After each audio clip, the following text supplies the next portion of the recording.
श्री स्वामी समर्थ, श्री गुरुदेव दत्त। मृत्यूनंतर आत्मा कुठे जातो हे आपण जाणून घेणार आहोत। तर मृत्यूनंतर आत्मा कुठे जातो जाणून घ्या। गरुड पुराणात काय सांगितले असे? सनातन धर्मात गरुड पुराण हे 18 पुराणापैकी एक मानले जाते। या पुराणात भगवान विष्णूचे वाहन गरुड आणि श्रीहरी यांच्या संभाषणातून लोकांना जीवन जगण्याचा योग्य मार्ग, पुण्य, भक्ती, वैराग्य, यज्ञ, तपस्या इत्यादी गोष्टी सांगितल्या आहेत। ब्रह्मचार्यांनी आई वडील आणि शिक्षकाविषयी इतर कोणालाही खांदा देऊ नये, यामुळे त्यांचे ब्रह्मचर्य मोडले जाते। अंत्यसंस्कार करण्यापूर्वी कोणत्याही मृत शरीराला प्रथम गंगाजलाने स्नान करावे आणि चंदन, तूप आणि तिळाच्या तेलाने लेपित करावे। आपल्यापैकी बऱ्याच जणांनी लहानपणी आपल्या आजी आजोबाकडून ऐकलेच असेल की चांगली कामे केल्याने स्वर्ग मिळतो आणि वाईट कृत्य केल्याने आपल्याला नरकात स्थान मिळतं। स्वर्गात मानवी आत्म्याचे स्वागत केले जाते आणि त्यांचा सत्कार केला जातो, तर नरकात माणसाला त्याच्या वाईट कर्माची शिक्षा भोगावी लागते। गरुड पुराणात स्वर्ग आणि नरकाच्या गोष्टीचा सुद्धा उल्लेख करण्यात आला आहे। सनातन धर्मात गरुड पुराण हे 18 पुराणापैकी एक मानले जाते। या पुराणात भगवान विष्णूचे वाहन गरुड आणि श्रीहरी विष्णू यांच्या संभाषणातून लोकांना जीवन जगण्याची कलाही मिळत असते। गरुड पुराणात जीवन, मृत्यू आणि नंतरच्या परिस्थिती ह्या सांगितल्या आहेत। स्वर्ग आणि नरकाचे शब्द किती अचूक आहेत हे सांगता येत नाहीत, परंतु गीतेमध्ये भगवान श्रीकृष्णाने एक गोष्ट नक्की स्पष्ट केली आहे की आत्मा कधी संपत नाही। ज्याप्रमाणे एखादी व्यक्ती जुन्या कपड्यांना बदलते आणि नवीन कपडे परिधान करते, त्याचप्रमाणे आत्मा केवळ शरीर बदलतो। केवळ 5 घटकापासून बनलेले शरीर मरण पावते। अशा परिस्थितीत प्रत्येकाच्या मनात एक प्रश्न उद्भवतो की जर आत्मा मेली नाही तर शरीर मरण पावल्यानंतर ती कुठे जाईल?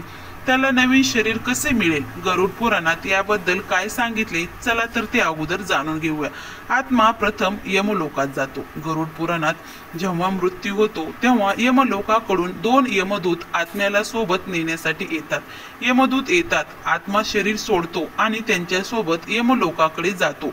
यमलोकात गेल्यावर यमदूत त्याला तिथे 24 तास ठेवतात आणि आयुष्यात त्याने कोणत्या चांगल्या किंवा वाईट कामे केले ते पाहतो। त्यानंतर त्या आत्म्याला त्या घरात सोडले जाते जिथे त्याचं आयुष्य गेलं। मग ते 13 दिवस आत्मा आपल्या नातेवाईकासोबत तिथं राहत असतो। मान्यता अशी आहे की ज्याने आयुष्यात चांगली कामे केली आहेत त्याला प्राण सोडण्यात फार त्रास होत नाही, परंतु ज्याने वाईट कृत्य केले आहेत त्याला आपले प्राण सोडताना सुद्धा खूप वेदना होत असतात।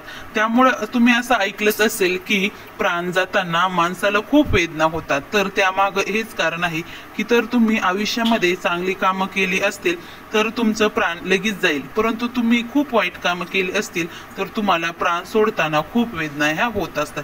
13 दिवसानंतर पुढचा प्रवास हा निश्चित होतो। गरुड पुराणानुसार 13 दिवस पूर्ण केल्यावर आत्म्याला पुन्हा यमलोकाच्या मार्गावर जावे लागते। यमलोकात जात असताना त्याला 3 वेगवेगळे मार्ग भेटतात। पहिला स्वर्ग, दुसरा पितृलोक आणि तिसरा हा नरकलोक। व्यक्तीच्या कर्माच्या आधारे हे निश्चित केले जाते की त्याला कोणत्या मार्गावर पाठवले जाईल। पहिले अर्चित मार्ग म्हणजे देवलोकाचा प्रवासाचा मार्ग हा मानला जातो।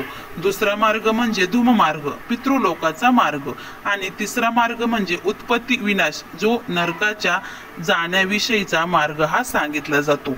पाप आणि पुण्याला निर्धारित कालावधीपर्यंत भोगल्यानंतर आत्म्याला त्या पुन्हा नवीन शरीर प्राप्त होते, हे लक्षात ठेवा। त्या आत्म्याला शरीर लगेच मिळत नाही। त्याने जे काही पाप आणि पुण्य केले त्यानुसार त्या आत्म्याला पुनर्जन्म हा मिळत असतो, असं गरुड पुराणात सांगितले आहे। आणि हे जे काही मी बोलले ते गरुड पुराणात असं सांगितले, त्यानुसारच आम्ही हे सांगत आहोत। त्यामुळं तुम्ही आजपासून काही जरी वाईट कामं केली असेल तर इथून पुढे तुम्ही चांगली कामं करण्याचा प्रयत्न करा, कारण माणूस जन्माला येऊन काही करत नाही, त्याला तो आपल्या बरोबर काही घेऊन जात नाही, तर तो आपल्या बरोबर फक्त आपलं कर्म हे घेऊन जात असतो। त्यामुळे तुम्ही तुमचं कर्म चांगलं ठेवा, कारण तुम्हाला शेवटी तुमच्या बरोबर ते कर्मच येणार आहे।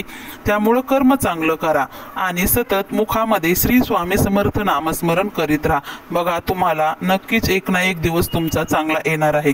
त्यामुळे मुखामध्ये श्री स्वामी समर्थ, श्रीराम जय राम जय जय राम, तुम्हाला जे नाव सुलभ वाटेल ते नाव तुम्ही घेऊ शकता. श्री स्वामी समर्थ. श्री गुरुदेव दत्त. आजची माहिती तुम्हाला कशी वाटली हे आम्हाला नक्कीच सांगा. श्री स्वामी समर्थ.